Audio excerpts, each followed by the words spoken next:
What is poppin'? It is the Slapped, and I am but a lowly Slapped in riding these Refi waves, and this is This Week in Refi, where we give you all of the Refi news that is fit to go ape wild over. Of course, with me is the man with the plan, the man with the tan, the Estonian madman, the man of the hour, the man with the power, the man who's so sweet he's never sour, the leader of the regenerative finance vanguard, the rug explain-or, Sir Rez. Hello, it's me. Welcome back.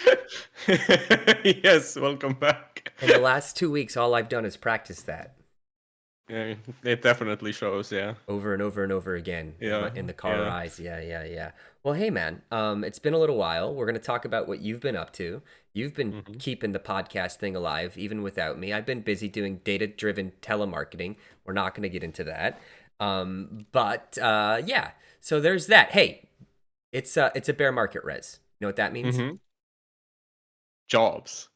Well, what It about them? means people need jobs because Ooh, bear markets, because pitch it. money has This is suddenly you. become expensive. This is you. So, here's the situation.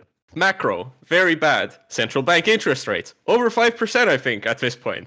Not very good. Everything's looking kind of downhill for at least a short while, so perhaps you need a job. Well, do we have you covered by this week's definitely not sponsor? Actually, I don't think we're getting paid anything for this. Refi Jobs, refijobs.com. Go and do good and well at the same time. Refijobs.com. I, Hey. I think if your career in data science at, in crypto or just in regenerative finance doesn't work out, I'd be happy to introduce you to some telemarketing data scientists. That was fantastic, Rez. Very good. Very verbose, very professional. And speaking of verbose and professional, while you and I had no chance to meet last week, you in fact got a chance to meet with J.E. Well, formerly J.E. Now he's John Ellison. The space is hmm maturing, right? On Yeah. his podcast, Refi Podcast Season 2, Episode 16, hmm you were much better behaved on that podcast than you were on this one. Yeah, it mostly comes down to all of the profanity getting filtered out after the fact. Yes. I really enjoyed listening to you and John speak. You mostly spoke about the genesis of this space, which you both had a front row seat to. Very hmm interesting to hear that. And I highly encourage everybody to take a listen to that. I'll link that. Anything that you wanted to share about the experience, or maybe even something you realized after you and John spoke about your travels, trials, and tribulations? Well, yeah, I mean, I appreciated the positive reception to the term of what was it? Delightful chaos. Uh, delightful chaos. Still continuing.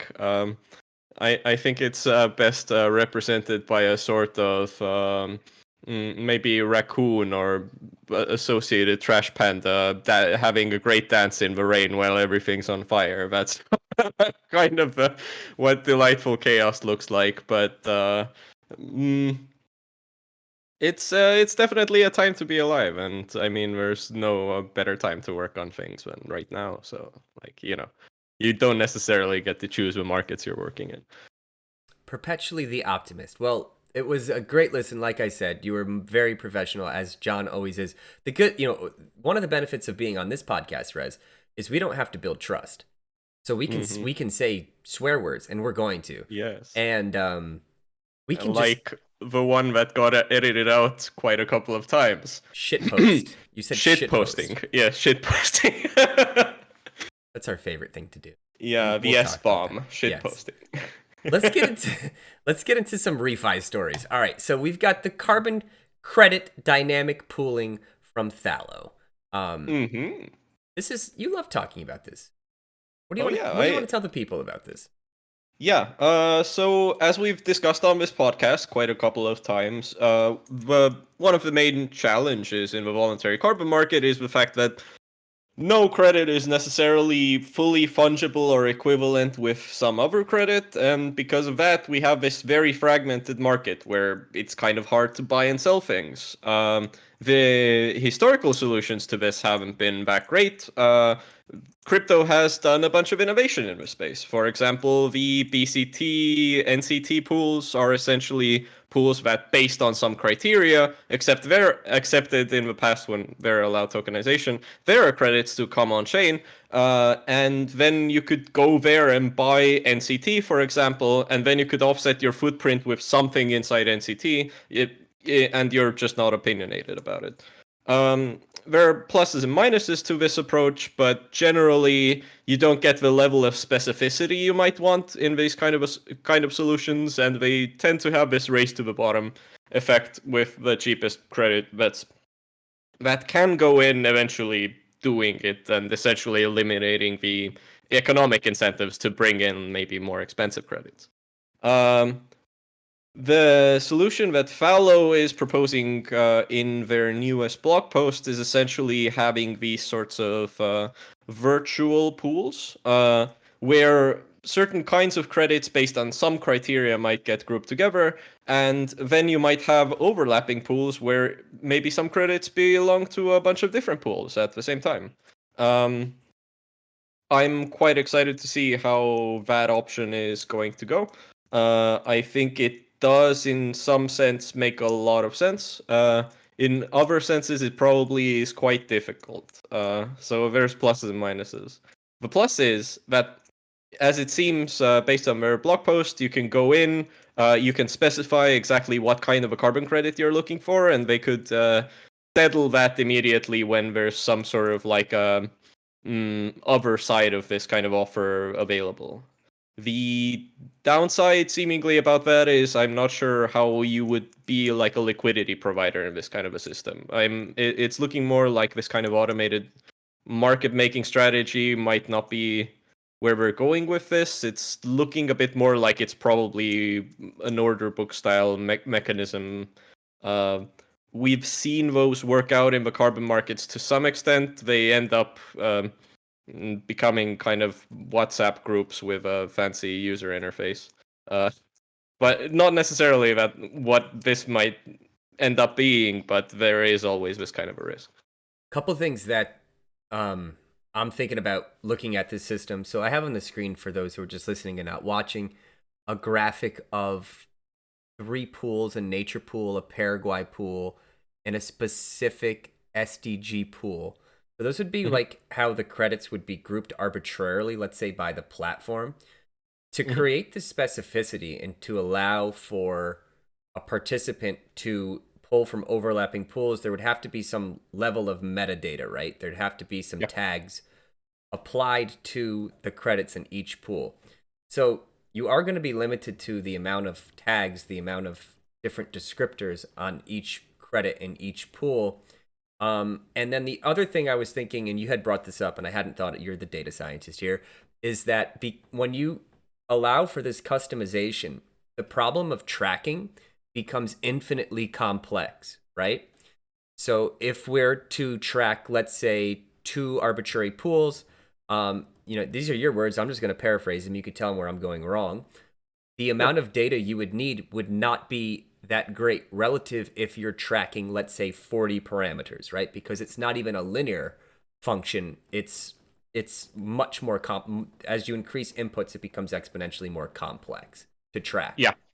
Yeah, because you're trying to figure out how all of these different parameters intersect with each other. So, for example, is a Paraguay 2021 credit, if both those things are true at the same time, does that make it like more than linearly more expensive, right? So, like, if these two things happen together, is that like a lot better than those 2 things being separate?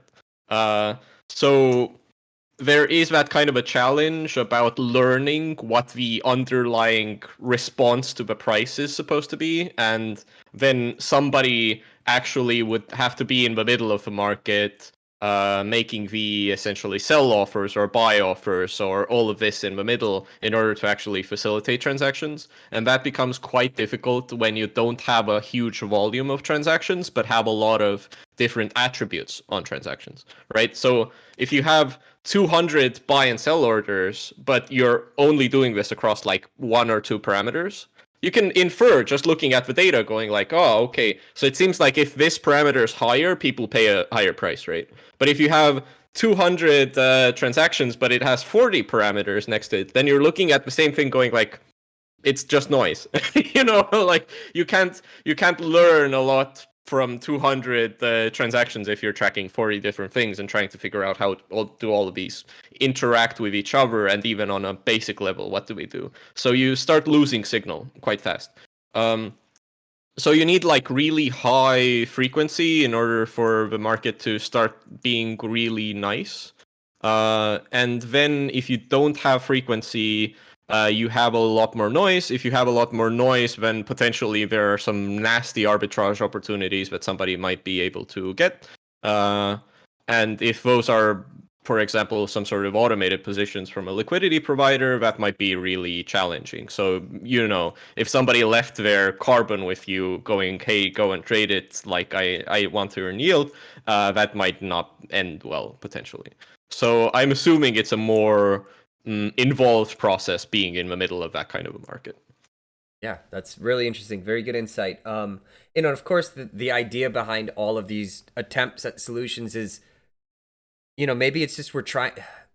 Correct me if I'm wrong. I'm thinking the ultimate issue here is we don't want pools and carbon credit pools to go to the lowest value or least quality credit in the pool. Like that's Mm-hmm. really the problem trying to be solved with all these solutions.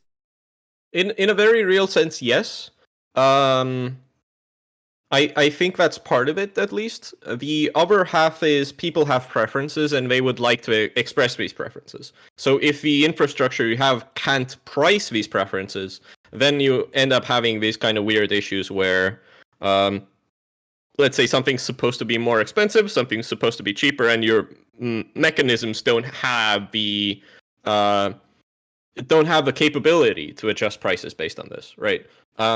While on the other hand, if you add this capability, you add a lot more complexity, and if you add a lot more complexity, now you get into a different territory of different problems. So it's not in a lot of innovations immediately they might not even be like strictly better; they might be different, and it's the challenges just look different, and they can be solved for. But I think it's gonna, be a long road either way. Just Yeah. figuring out what's gonna work, and I think that ties into our next discussion about uh, instead of looking at this kind of dynamic pooling option, looking at curated pooling, Indeed, and I which have it on is the the screen right now for those Rubicon Carbon. Go for it, Rez. What do you got? Mhm.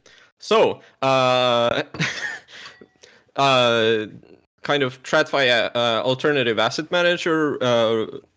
I can't remember what the parent company's name is anymore. But I don't know the either. the general point is that they set up this system where, hey, it turns out getting voluntary carbon credits is quite difficult. You need like a lot of screening and expertise in the middle of the market to actually understand if you're getting good credits or if these credits match your criteria or if is this what you really want. Uh, and after those kind of screening steps are done, maybe you don't necessarily even care about like getting the most quality thing in that pool. You just want things that match the criteria. So we're describing still kind of this like standard pool format, but there's a curator in the front that goes, "Hey, this is the bar. You can't get in if you don't pass this bar. I am going to check every single project to make sure it matches this bar." Right? So that's the other alternative, essentially going like, hey, maybe people shouldn't have preferences. Maybe they should all just have like a standard, and we'll follow the standard, and the things that people buy that fit the standard, that should work for them, like the end user, because they just want things that won't blow up in their face, that match their requirements, and that's about it. Like for a lot of organizations, that is where they're, you know, the brunt of it, the problem is located. They don't want reputational damage.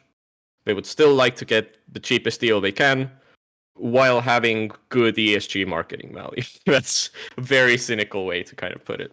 Um, but I just found these things to be quite interesting that we're seeing these emerge now.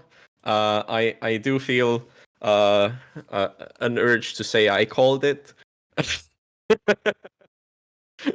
But And of yeah, course, I, we're I referring to a blog post, and I'll get it up on the screen. The future Mm-hmm. of on-chain carbon pools. We're gonna call you Nostra Restradamus. Roast, Roastradamus. That's the next nom de guerre I'm gonna put on top of your description in the beginning. Uh, Here we go. The future of on-chain carbon pools. Yeah, you wrote this back in March, correct? yeah, quite a few months ago. Like, it's almost a year soon. How I does it mean, feel to okay, be it's that far ahead of the curve, Rez? How yeah. does it feel to be leading on the bleeding edge of the conversation about carbon pooling? Uh, I don't know. Like, it felt like the writing was on the wall. I actually didn't do anything special. I'll be honest. But it's fun. I mean, partially, I think my own thinking was based on the thoughts of the Task Force for Scaling Voluntary Carbon, the TSVCM, T Task T Force for Scaling Task Politics. T.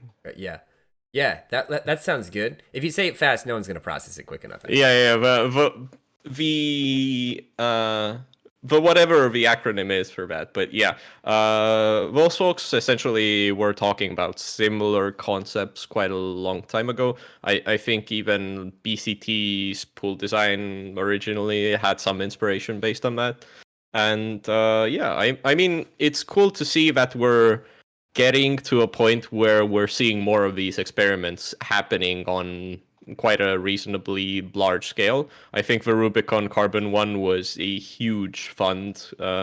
There's a lot of money that's going to be going into that thing over the next couple of months, I think. Yeah, very cool. Yeah, super cool to look at. Good on you for predicting it. Yeah, this is something that I'm fascinated by. It's something that we have to figure out, and so it's good to see a Mhm. couple different strategies being employed. Cool. Hey, Yeah. this is a really cool story. I like talking about this. I like when things launch, and a Return Protocol. Our friends at Return Protocol have hmm launched their Dapp. Have you interacted with it?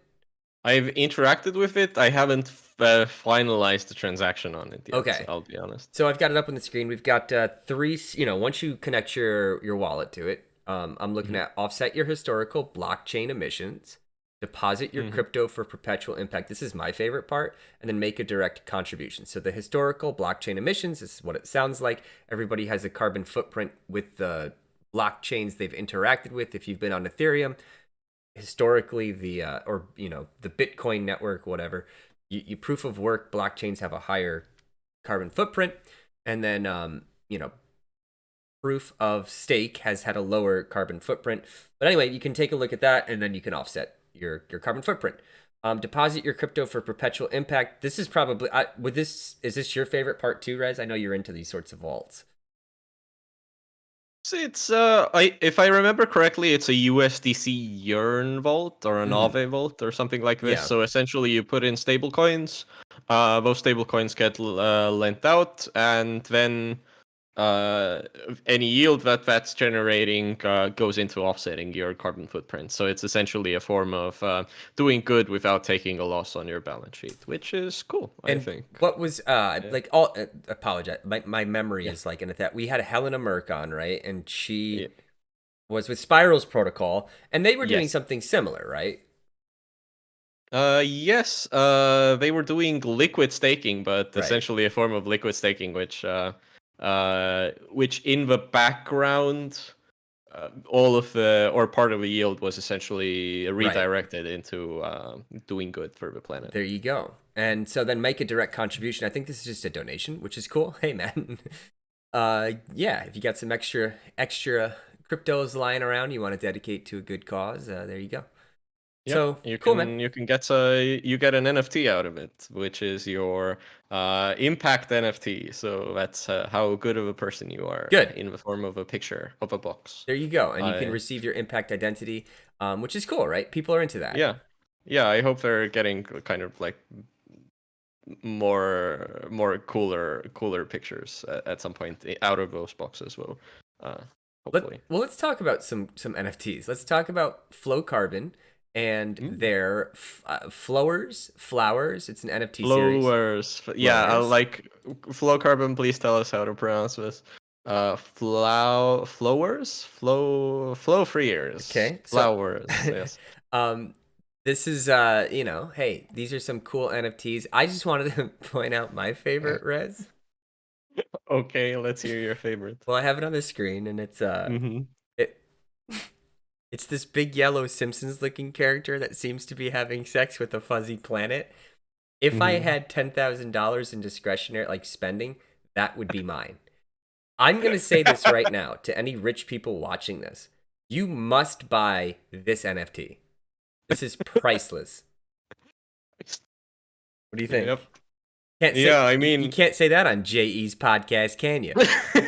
yes, and hey, it's not even the most expensive of this auction, so it's definitely only going up. Definitely financial advice, not financial Not advice. financial advice. And then you've got Yeah, this blue man. Which one do you like, Rez? I like the Simpsons character having sex with the fuzzy Earth. What is your favorite? yeah, I'd vote for that one as well. Well, it's either that or maybe Q. Q looks very cool. Oh, Q does look very cool. Yeah, that like almost surrealistic. I don't know what you'd Yeah. call it. It's the intersection. Can we be critics for a minute? The intersection of antiquity and futurism. Yes, with purple grass, or sorry, pink grass, Ha- and it's actually animated. So if you click on it, it's like a whole animated thing. Had me So you at get pink grass. Let's some see. Oh yeah, yeah, it you get is. some wavy grass action in there Ooh. as well. Oh, there's a car there too. Yeah, there's a car. And then there's this So bear-looking thing, very stoic. yes, it really has a vibe to it. So definitely some cool art. By very cool artists. Go participate in the auction if you want. I think 75% of the money is going into buying offsets Mhm. and retiring them. So hey, if you want to, I'm assuming probably uh, some some Amazon rainforests, perhaps. Then pretty cool way to do it. I mean, you buy some offsets, most of it gets burned, and the artist, I'm hoping, also gets paid, and then you get some cool art on the other side. I mean, good deal. Yeah, everybody wins. Mm-hmm. Speaking of everybody winning, Therese, Future Quest, 1 million grant pool is now live, and you spoke about this, with John, on the on his show. Mm-hmm. What are your thoughts on this? I love it. I mean, the Future Quest people are clearly very mission driven, and I think just putting out a grant fund like this, very appreciated, especially in the bear market where we're currently at. It's not like money is lying around on the floor for people to pick up. So I think stuff like this really is the lifeblood to keep these smaller projects experimenting and trying out new things. You know. And once if those work out, they post job listings on refijobs.com, and if they don't work out, then they can get a job through refijobs.com. You are a natural born telemarketer. You just don't know it. Oh, this is ad placement, but for people that we don't make money on. But it's a gift economy. That's how this works. Cool, man. That's Yeah. really it for the refi roundup. Like, it's slow, man. Usually Mhm. I was looking, we did 23 minutes. Usually we're doing like half an hour to an hour on refi, but it's the bear market, and it's like peak bear market, and it's like peak bear market during holiday season, right? Yeah, yeah, But yeah. that doesn't mean we don't have more to discuss. So here's our spiel on the continued insolvency of the crypto markets and exchanges, and I think you said it best. What'd you say about exchanges? They're a toilet that you don't want to keep your money on. I think that's what you said. That's well, you're confusing the metaphor. so exchanges are like public bathrooms. You go in, you do your dirty stuff, and you leave. You don't stay around in like a public bathroom, being like, oh, this is weird. Why am I standing around in a public bathroom? No, you leave. So, same way. In exchanges, you don't keep your money in exchanges. You keep it self-custodied in a hardware wallet like a normal person because If the exchange is holding it, they might be doing very shady stuff. I mean, last week there was an Sam Bankman-Fried interview where he basically just said that when people bought Bitcoin on FTX, no Bitcoin ever existed in the background. So you were just essentially saying, I want to have a digital number here that says Bitcoin and some number. There's never any Bitcoin in the background. So you don't want that. And this is why you get your stuff, you buy it, and then you take it out. So you definitely have it, and then you self-custody it so nobody else could take it away from you. That's the normal way of operating now in crypto, especially because I think every single exchange almost has proved that they're completely untrustworthy and do not do reasonable, normal person things with your money. They give out loans so people could buy dick butt NFTs with institutional money. That's kind of the world we live on right now. You can't trust these people. They're just very like, I haven't decided on the spectrum between malicious and dumb, like which extreme are they? They're probably both, but it's pretty nasty. Just get in, get out. You don't want to be there when the withdrawals get halted. Normal exchanges right now functionally almost don't exist. Just be safe.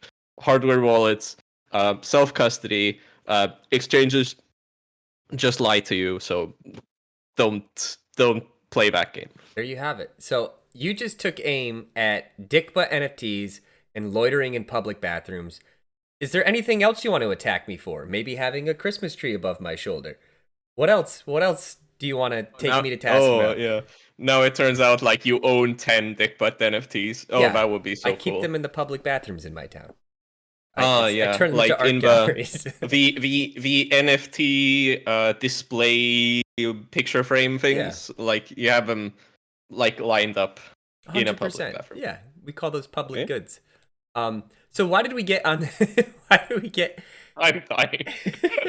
Why did we get into this? Well, we're talking about BlockFi. BlockFi is the latest $3 billion crypto lender. BlockFi, amid FTX's death spiral, unravels according to the bankruptcy filing. It's the latest and biggest recently to go.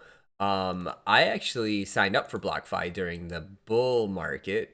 I signed up for a bunch of exchanges and never put money on them. I just kind of wanted to see what was going on. So now we're at the time of year or the cycle where I get emails every week about the latest. I got an email from BlockFi about the latest insolvency and bankruptcy proceeding.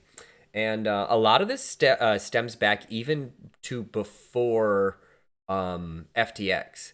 A lot of it even goes back to Three Arrows Capital. Like I was reading up on, like Genesis, which we'll talk about in a second. But Mm-hmm. it's like I feel like that was the first domino, and eventually, like I feel like now we're just understanding the impact of that, right? And to some degree, FTX I think was tied up in Three Arrows Capital. Everybody was. Yeah, Um, and they bailed them out by making themselves even less solvent. Right, exactly. Yeah, which was what they were doing. So like, yeah, so that's happening. And then I was looking into Genesis. We were talking about this. Like, I actually was using Genesis. Genesis, from what I could tell, was relatively conservative, and I felt they were trustworthy, right? And the reason Mm-hmm. why I'm saying that is if you looked at what they were offering in terms of yield, it was like 4% instead of 15%, which you'd find on something like Celsius, right? It seemed to be, but then here's what we find out: it's like even though quote unquote, and this is I don't know this for sure, but it seems like Gemini was responsible. Who they were affiliated with were not responsible. And so this goes back to kind of what you were saying is like, my conception of these centralized exchanges until we get robust and regulation is do not keep money you don't want to lose on exchanges, right? Because even if the exchange you trust is conservative and responsible, if they're behind the scenes operating in partnership with or have exposure to entities that aren't, like it doesn't matter. It's the same game. And it seems like every exchange is like there's so much disreputable protocols and exchanges and entities that everybody has exposure to at least one of them, so everybody's vulnerable at this point. Mm-hmm. Yeah. Yeah, it's a spider web of terrible, terrible, terrible things happening to everybody at the same time. It's exhausting, I'll be honest. It Like, as a is. person that enjoys a good shit show now and again, this one is Yeah, kind of kind of breaking me. I'm the same way. I'm not broken. I'm just kind of like, you know, you go through like the oh my god of FTX, Yeah. and then it's like literally every week it's the next one, the next one, the next one, and you're just like, it's not even exciting anymore. That's the problem. No. No, Yeah, it's just like, why do these clowns keep popping up? I don't understand. Like, yeah, I I thought at least half of these people were normal. Like, none of them are. That's insane. none of them. Oh my god. Yeah, Like literally none of them.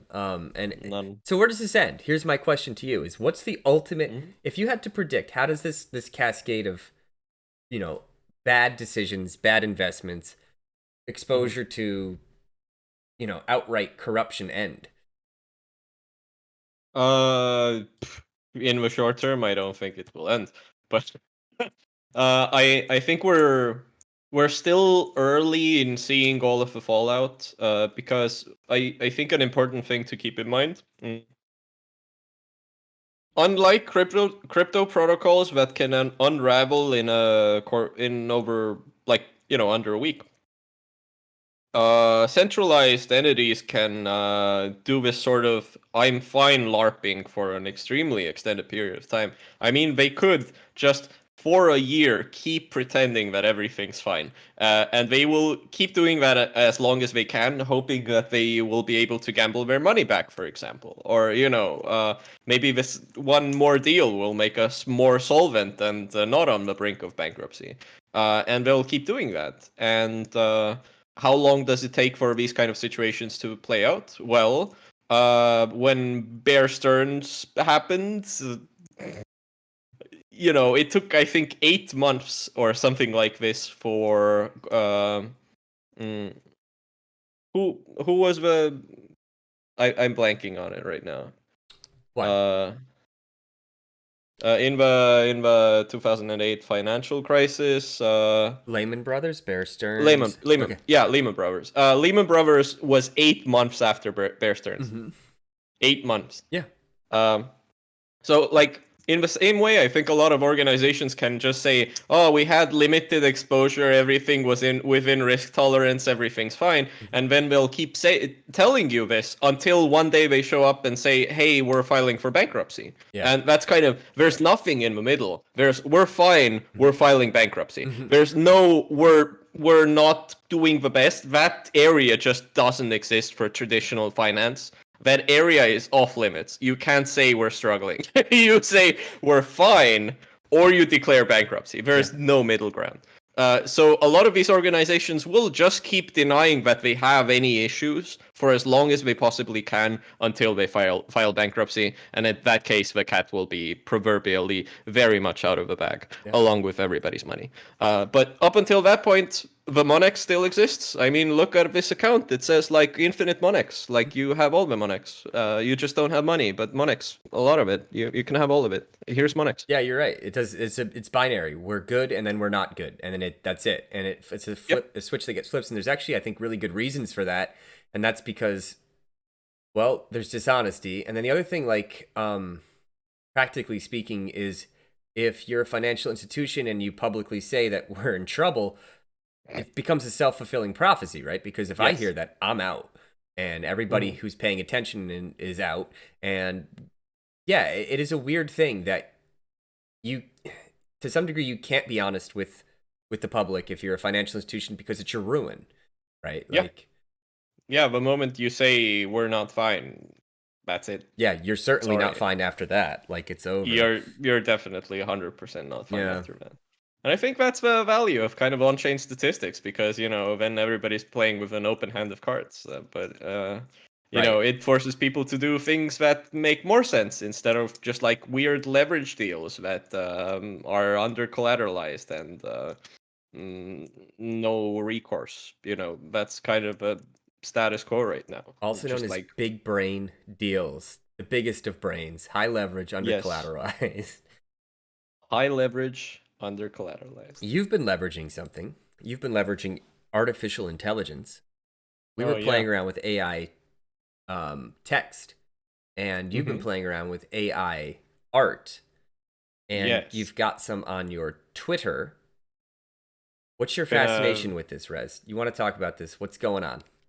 Yeah. Got really into Midjourney when it came out a couple of months ago.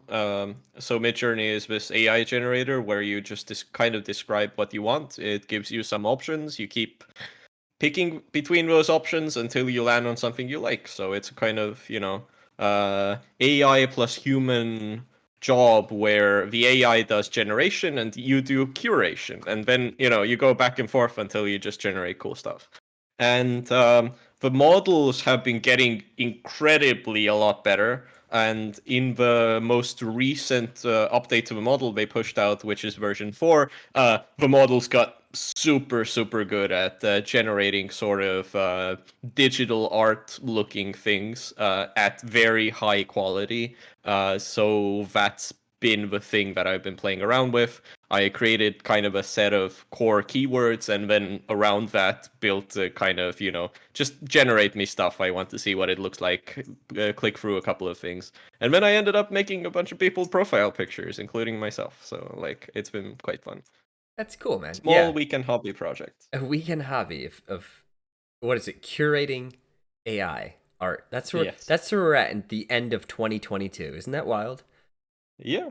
I mean, like 2 years ago, like this wasn't really a thing. Now it's very much a thing. Yeah, And it I think is. we'll continue seeing just creative work supplanted by this kind of combination of working together with the machine to generate just like cool stuff, You can't beat them, right? join them. Yeah, exactly. I mean, if you can do it 3 or 4 or 10 times as fast because you don't have to have creative blocks and Yeah. you can just have a base to work off of and edit, for example. I think this is just gonna be really good for people, and it's just gonna, I think, gonna keep getting better and better and better and better and better until most jobs will get replaced by artificial Let's intelligence and we can go. go and read books and do art all day, and I'm I'm sure. sure I'm I'm sure sure the that's what we'll economy do. will survive. Yeah, and that's how everything works. I'm sure human beings will stop measuring each other